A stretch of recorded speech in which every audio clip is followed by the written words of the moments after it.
CJI D Y Chandrachud के tenure में लोगों को उनसे काफी उम्मीदें थी कि वे कई इंपॉर्टेंट मैटर्स को सॉल्व करके उन्हें रेस्ट देंगे। कई मामलों को उन्होंने कंप्लीट भी किया है, जिसमें article 370 debate, electoral bond scheme ये सब शामिल है। पर वही कुछ मैटर्स उनसे मिस हो गए हैं, जिसमें मैरिटल रेप, पीएमएलए के वाइड पावर्स एक्सेट्रा मौजूद है। हालांकि एक सबसे इम्पोर्टेंट डिबेट को एंड करने में सीजेआई डीवाई चंद्रचूड़ चूकते हुए दिखे हैं और ये मसला जुडिशरी का सबसे इम्पोर्टेंट टॉपिक है। यहाँ हम बात कर रहे हैं जजेस की अपॉइंटमेंट प्रोसेस की, जिसको लेकर आए दिन जुडिशरी और सेंट्रल गवर्नमेंट में सिर्फ झगड़े देखने को मिलते हैं और मामले कुछ इस हद तक बढ़ चुके हैं कि सेंट्रल गवर्नमेंट पर इस प्रोसेस को डिले करने का भी इल्जाम लगता है। लेकिन इसके बावजूद भी कॉलेजियम सिस्टम से होने वाले जजेस अपॉइंटमेंट प्रोसेस पर आए दिन उंगलियां उठती है और यही सवाल पैदा होता है कि इस प्रोसेस को रिमूव करके क्यों नहीं ऑल इंडिया जुडिशियल सर्विसेज या फिर नेशनल जुडिशियल अपॉइंटमेंट कमीशन को एस्टैब्लिश क्यों नहीं किया जाता। हालांकि कई एडवोकेट्स ने कहा है कि ये मेथड भी फुल प्रूफ नहीं है और कैसे इस प्रोसेस में भी सेंट्रल गवर्नमेंट पर ही उंगलियां उठी है समझने की कोशिश करते हैं।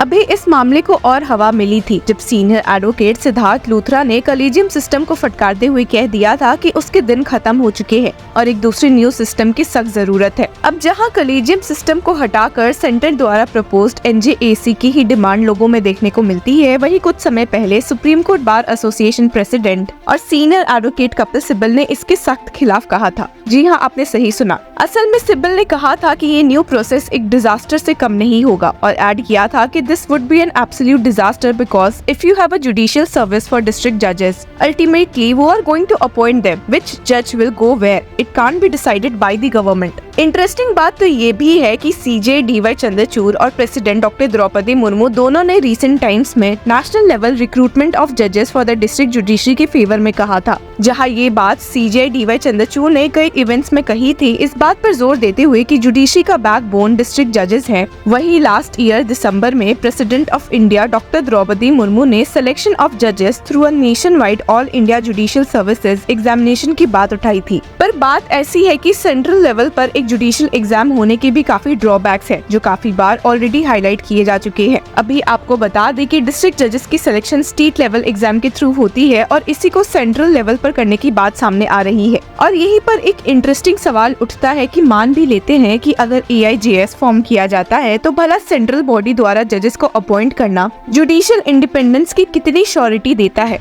जजेस को भी अगर एक सेंट्रल बॉडी द्वारा अपॉइंट किया जाता है तो क्या कहा नहीं जा सकता कि वे अपने लोगों को फेवर करेंगे। और अगर इस लेंथ से इस क्वेश्चन को एड्रेस किया जाए तो भला ये प्रोसेस भी गलत नहीं है। हालांकि इसके अगेंस्ट बोलते हुए एडवोकेट और फॉर्मर जज भरत चूग ने कहा है कि AIJS ऐसे शो किया जाता है कि सारे प्रॉब्लम्स का सलूशन है, पर ऐसा कुछ भी नहीं है। Unstated the biggest challenge facing the system currently is lack of infrastructure and huge vacancies. I don't see how a centrally conducted exam can remedy this situation. There are vacancies and infrastructure related issues in central services too, so I don't see how AIJS is a remedy. आपको बता दें कि the proposal for AIJS seeks to transfer authority from the high courts and the state governments to a central body, और यही सारे process अभी तक fully defined नहीं है, इसलिए भी इतने डाउट्स क्रिएटेड रहते हैं। Article 312 of the Constitution provides for the establishment of the AIJS similar to the civil services. This can be initiated through a resolution by the Rajya Sabha, supported by at least 2/3 of its member. One of the main obstacles जिसको overcome AIJS कर सकती है वो ये है कि a centralized service would effectively address the vacancy issues within the district and judiciary in India. Shockingly, आप सुनकर चौंक जाएंगे कि according to an answer in the Rajya Sabha on August 3, 2023, district and subordinate courts across the country have over 5,300 vacancies out of 25,246 sanctioned posts. और ये सारी vacancies बिल्कुल भी हेल्प नहीं करती है लोअर कोर्ट्स में पेंडेंसी ऑफ केसेस में, जिसकी लिस्ट आई थी कि 4 करोड़ से भी ज्यादा केसेस डिस्ट्रिक्ट और लोअर कोर्ट्स में पेंडिंग है। As per a report presented by the Supreme Court last year, 1,788 of these vacancies, 21%, are in the district judge cadre, higher judicial services, which has a sanctioned strength of 8,387, while 3,512 vacancies are in the civil judge cadre against a sanctioned strength of 16,694. सिर्फ यही नहीं बल्कि देश के 24 states में 70.9% of advertised district judge positions, direct entry from the bar, are left unfilled. और तो और the supreme court report shows that the number of candidates qualifying the minimum qualifying criteria in the HJS examination in many states is very low as compared to the number of vacancies notified. अब मुश्किलें AIJS को implement करने के बाद ये शुरू होती है कि article 312 subsection 3 specifies that the AIJS shall not include any post inferior to that of a district judge as defined in Article 236. यानी कि अगर AIJS को एस्टैब्लिश भी किया जाता है तो वो एक काफी स्मॉल प्रोपोर्शन ऑफ वैकेंसीज को फिल करेगा, approximately 1700 vacancies, excluding subordinate judiciary which consist of civil judges, junior and senior division filled through civil judge examination. और इतने कम वैकेंसी से एक वाइड स्केल प्रॉब्लम नहीं एड्रेस होगी, इसलिए AIJS के जगह एडवोकेट्स ने दूसरे मेथड को ढूंढने की बात कही है। एक सबसे मेन की आर्ग्यूमेंट जो AIJS के खिलाफ यूज होता है वो ये है कि सेंट्रली अपॉइंटेड जजेस में lack proficiency in the local language of their posting. Additionally, some state laws mandate that court proceedings be conducted in languages chosen by the respective state governments.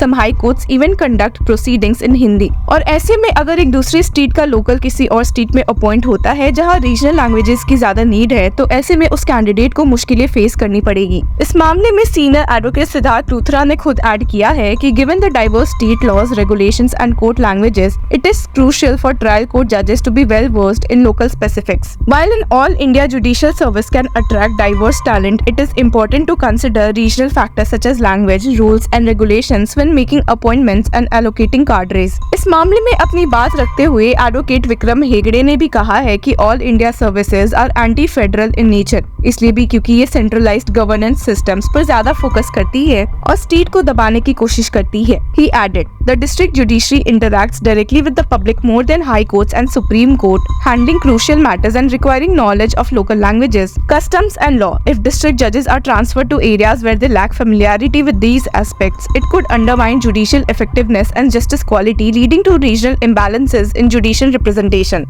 और यहाँ ऐड करते हुए एडवोकेट भरत चुग ने कहा कि ये आइडिया कि AIJS सेंट्रलाइज्ड होकर पूरे देश में से बेटर जजेस की तलाश करेगा और यंग लॉयर्स का इंटरेस्ट आकर्षित करेगा, सच नहीं है। And he added, firstly, the AIJS as currently designed is intended only for higher judicial services, not entry-level positions. Additionally, since it's a central service, an officer might be posted in a different state, requiring them to learn a new language and local laws only to face potential transfers again. This results in unnecessary expense and effort. और advocate चुग ने कहा भी है कि एक young lawyer जो जज बनना चाहता है वो अपने एरिया में ही रहना प्रेफर करेगा और उस एरिया में नहीं जाना चाहेगा जहाँ के कस्टम से वो अनजान है। कस्टम्स की बात काफी इंटरेस्टिंग भी हो जाती है जब हम सोचेंगे कि इंडिया जैसे डाइवर्स कंट्री में कितने लोग रहते हैं और कितने कस्टम्स पर जाकर कितने लॉज बने हुए हैं, और इसकी वजह से ही the establishment of the AIJS has faced opposition in some states, Arunachal Pradesh, Meghalaya, Chhattisgarh, based on this concern. अब इस पूरे मामले में आपकी क्या राय है, हमारे साथ जरूर शेयर करें। Until then keep following law चक्रा।